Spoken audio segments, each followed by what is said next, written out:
Durante o período que antecedeu a operação liderada pela Rússia contra sua vizinha até o presente, como em episódios anteriores de conflito com o Ocidente nos últimos 15 anos, a Rússia demonstrou sua intenção e capacidade de conduzir operações militares e outras atividades estratégicas no hemisfério ocidental em nações lideradas por regimes autoritários da região, incluindo Venezuela, Nicarágua e Cuba.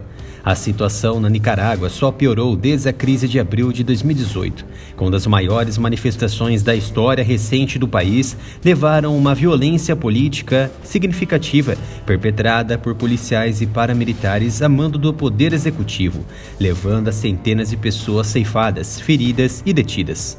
Mas mesmo sob pressão internacional, o então governo comunista de Daniel Ortega continuou a governar o país com a mão pesada, intimando e perseguindo opositores, proibindo manifestações, proibindo laços com o exterior através da lei de agentes estrangeiros e aumentando sua própria presença armada em todo o país.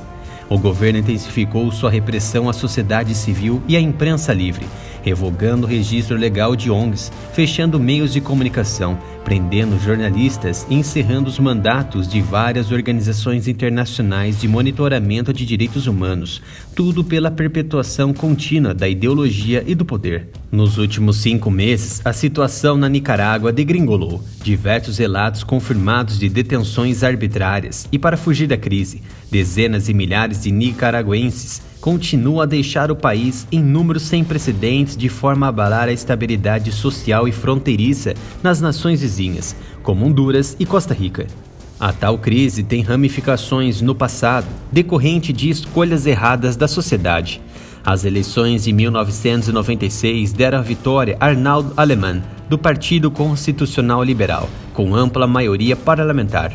Uma onda de corrupção, acordos com empreiteiras, enriquecimento da noite para o dia, trouxeram desequilíbrio de poder e prejudicaram o funcionamento das instituições estatais.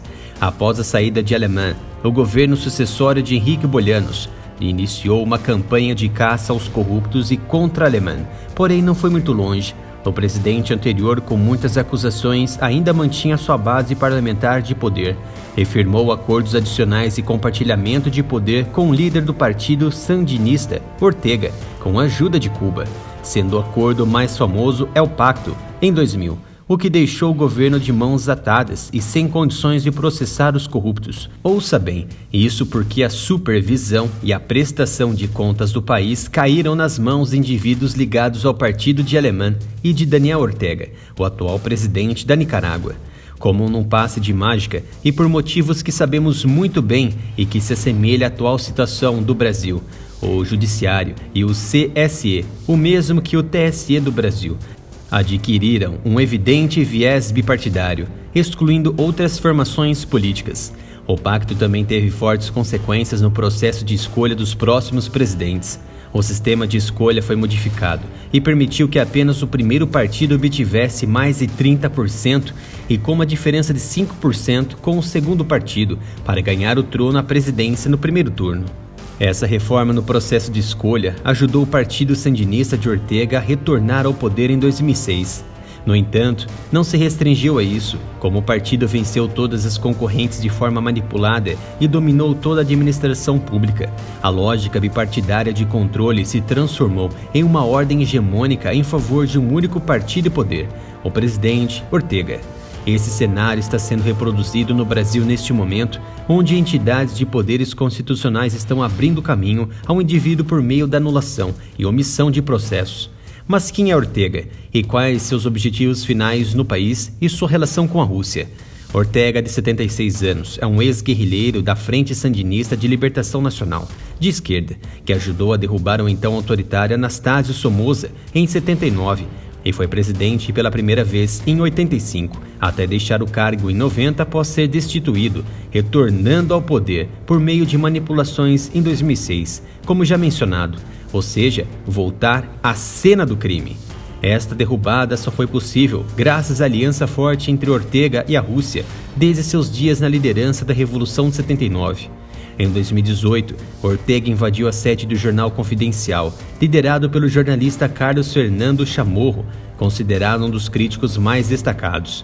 Então, ao longo de 2021, as autoridades prenderam 7 potenciais candidatos presidenciais daquele ano e passou a perseguir incansavelmente membros da igreja. No mês de julho deste ano, o governo expulsou do país as freiras da ordem fundada por Madre Teresa de Calcutá. 18 missionárias foram conduzidas pela polícia até a fronteira com a Costa Rica e atravessaram a pé, sem nenhuma condição humana. Em maio de 2021, a Assembleia Nacional, de maioria aliada a Ortega, elegeu um novo Conselho Supremo Eleitoral, com 7 sandinistas e outros 3 simpatizantes do regime. Também foram aprovadas reformas que dificultam a participação da oposição e a observação internacional no processo de escolha de presidente. Ortega e a Nicarágua fazem parte do Fórum de São Paulo, têm ampla ligação com o Partido dos Trabalhadores e outros partidos no Brasil. Os objetivos da aproximação de Ortega com a Rússia visam elaborar uma frente mais sólida de apoio ao governo para emparelhar seus paramilitares e criar uma bolha de dissuasão contra qualquer tentativa de enfraquecimento do governo atual. Isso porque o governo atual está muito fraco internacionalmente, já não é mais convidado por cúpulas e encontros internacionais. O novo acordo entre a Rússia e a Nicarágua no mês de junho para fornecer tropas russas no país representa uma série de ameaças convergentes e sem precedentes à segurança latino-americana e norte-americana. Em um decreto publicado em junho, Ortega permitiu que as tropas russas realizassem tarefas de aplicação da lei, ajuda humanitária, resgate, missões de busca em emergências ou desastres naturais, como plano de fundo para suas estratégias de perpetuação no poder.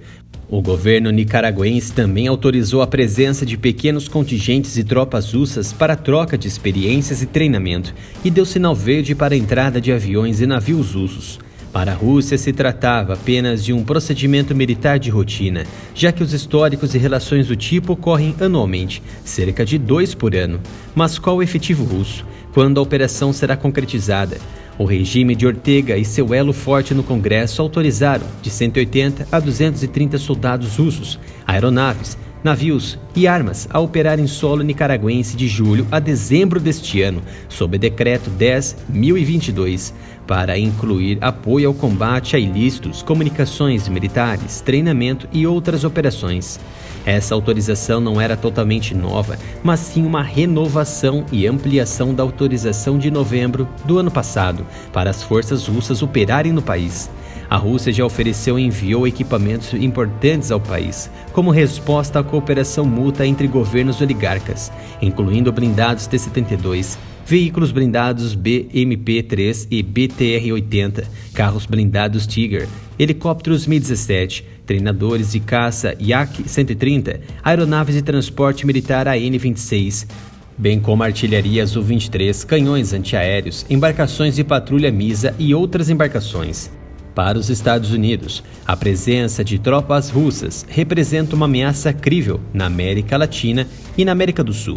Isso porque a história mostra que processos como este resultam em bases fixas e sólidas da Rússia, como observado na Venezuela, que ofereceu a Moscou uma base aérea para seus bombardeiros, na ilha de La Orquídea, e em Mianmar, que hospeda navios russos.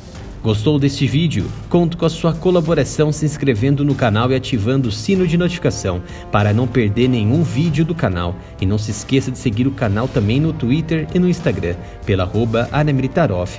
E contra a censura da plataforma, conto com a sua colaboração, se possível, doando qualquer valor para a nossa chave Pix, canal aramilitaroff@gmail.com.